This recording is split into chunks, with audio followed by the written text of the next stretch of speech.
At the time that I first got into Infinity, the announcement that the larger models were changing material from metal to a thermoplastic resin was only a few weeks away. On July 29th, Coney from Corvus Belli posted on the official forum to inform us of this, and since then, the entire Infinity community has been abuzz.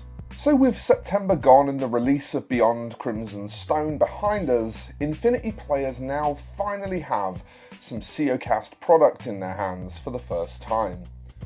For the wider miniature community, this new, affordable casting system has been lauded as a game changer, an opportunity for smaller companies to compete at the highest level with an offering that doesn't have the negative connotations of metal. So for consumers, for Corvus Belli, and for the wider hobby, I think now is an important time to put Siocast through its paces and see how it compares to hard styrene, metal, that kind of thing. So I have here one of those Zond remotes that was first spoken about and shown in that initial forum post. And I've prepped it, I've glued it all together and everything, and I've painted it. I'm a big fan of Infinity's little spider-like remotes, but Nomads aren't really an army I've put any serious consideration toward yet, only owning a few bits from the box sets that I've bought for other stuff. With that in mind, I just threw some very quick paint at this, mostly just trying to get an idea of how it feels to work with. But I think that should be enough to get a good understanding of how this material compares to the other commonly used materials for making miniatures from. So at least we can maybe go some way as to deciding if Siocast is a revolution or just revolting. But before we get into any of that, please remember to give this video a like if you like it and to subscribe to the channel and enable notifications. Also, don't forget that below there are a bunch of links for additional ways that you can support the channel that really help me out. So please do check those out as well if you'd like to. Now then, on with the review. The first thing I noticed when I grabbed all of the bits out of the bag were just how sharp the casting is. Now this is something Corvus Belli specifically is known for with their metal miniatures. So seeing that the Siocast material could maintain this standard is a huge relief. The first big test for me personally though comes from the scraping process to remove mould lines, where I'm not overly surprised to find that the softer material crumbles much like PVC does when scraped with a knife. This crumbling can be particularly problematic during the painting process, where you can see here my brush keeps getting caught up on some of that rough texture. So indeed, this is going to be one of those materials where filling and sanding are much more your friend for getting rid of mould lines. And this is particularly a bit of a bummer for me on a personal level, where I favour an X-Acto knife because of the precision it has in being able to scrape mould lines away from in between small points of detail. And that's something we're not going to be able to do with Siocast, or at least not something I can think of a solution to immediately. In fact, you can see just here at the front of the miniature where there was indeed a piece of fine detail that had a mould line through it. And in the end, I had to just cut it off because I couldn't clean it without the material going bobbly. Overall, it should be said it's probably not as bad as PVC, because it does at least not have that kind of rubbery, bouncy property that PVC has, where it resists your tools and kind of pushes them back away from it. Plus filing and sanding both work, and those are things that really don't work very well on PVC. Another nice feature of the material is that it being a thermoplastic, a blast of heat is all you need to fix any bent parts. No more snapped off metal bits. Gluing the material together is fine. You have to use super glue because plastic cement only affects styrene type plastics, traditional hard plastics. I don't personally mind super glue, but this material is quite a bit less porous than metal, at least it seems to be, and that means it takes much longer for that super glue to grab. You're going to be leaning on your CA accelerator a lot with this, and that's not an issue, but it is something that's important to know. On to more exciting news though, the material is lovely to spray prime. It took the thinned down Viejo like a champ, and once the primer was dry it was really well bonded to the surface of the miniature. You can see here that the paint applies nice and flatly and really shows off that lovely detail. That's definitely another mark in its favour. And the same goes for spraying additional layers over the primer too.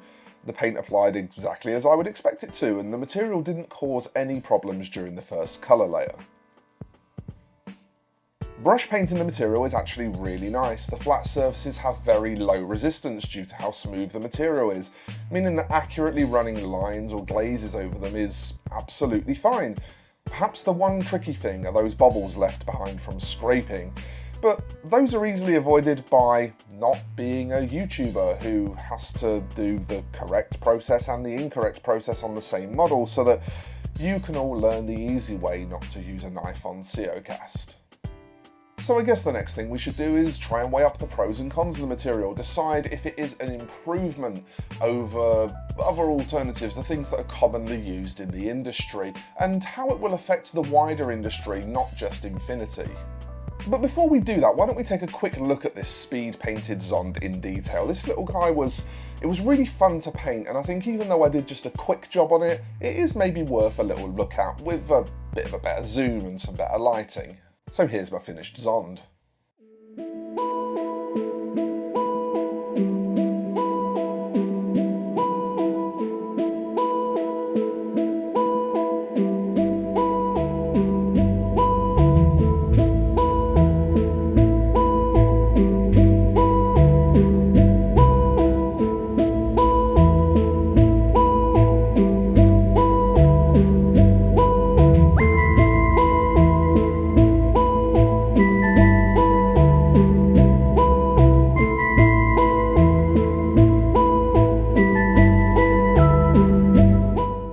And now those pros and cons, and I think the most sensible place to start with is, what is Siocast doing well? What does it bring to the game?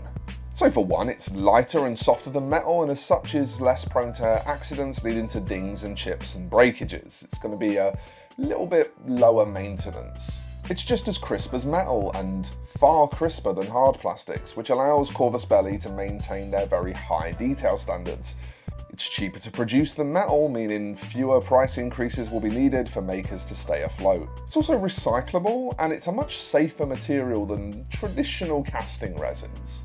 And the buy-in price for manufacturers is really attractively low. But now we also need to talk about the cons, what it might not be doing so great. The inability to knife scrape it means any crisp details with mould lines through them are going to be very hard to prep nicely, and we're probably going to see this cropping up quite a lot. It's soft enough that whilst this is a strength in some regards, I suspect if you were to try to pull apart a glued model, it would tear. In fact, I've definitely seen evidence of this online. And some people are gonna feel that that lighter material feels cheaper to handle. It turns, especially in the Infinity sphere, what felt like a weighty collectible item into something a bit more toy-like.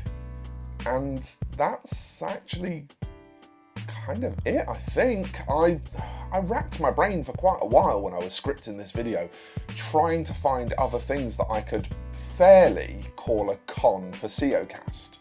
And so I guess the main thing is gonna boil down to probably how much that scraping thing bothers you. And if you have a workaround for that, or if it's just something that doesn't bother you, then it's probably pretty strictly positive. But at the same time, it's possible that I just missed something, that there's something I'm overlooking here.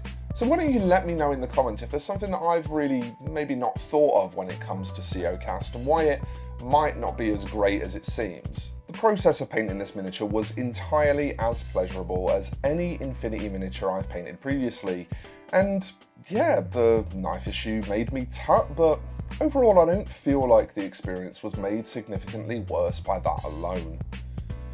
All in all, I'm excited for the arrival of more Siocast pieces from Corvus Belli, and I'm excited to see which other manufacturers take it up. Creaturecaster have also adopted this technology fairly early on, and, well, they don't quite seem to have nailed the detail level as far as Corvus Belli have, but they're doing good things with it. Truth be told, only time can really tell how this new technology is going to affect the industry as a whole. But if small indie companies are now able to produce top-of-the-range quality miniatures in a material that doesn't have those negative connotations like metal, I feel like that's a pretty exciting time to be a hobbyist. And I'll be honest, with my personal grievances about the material, I'm a little bit nervous, because My next planned purchase is the Ariadne Bear Pod for Infinity. That is also Siocast, and that is the type of sculpt that if it has mould lines in inconvenient places, it's going to be a very sad time to prep it. But my opinion doesn't really matter that much, it's more what you think that matters. So let me know in the comments, what do you think of Siocast? Is it an industry revolution? Is it going to completely change the face of the hobby as we know it? Or is it just another flash in the pan thing that will be forgotten about soon enough? All I really know about it for certain is that it means that I get to enjoy my favourite game without the MSRPs constantly having to go up because of increase in metal prices. And that's pretty great as far as I'm concerned.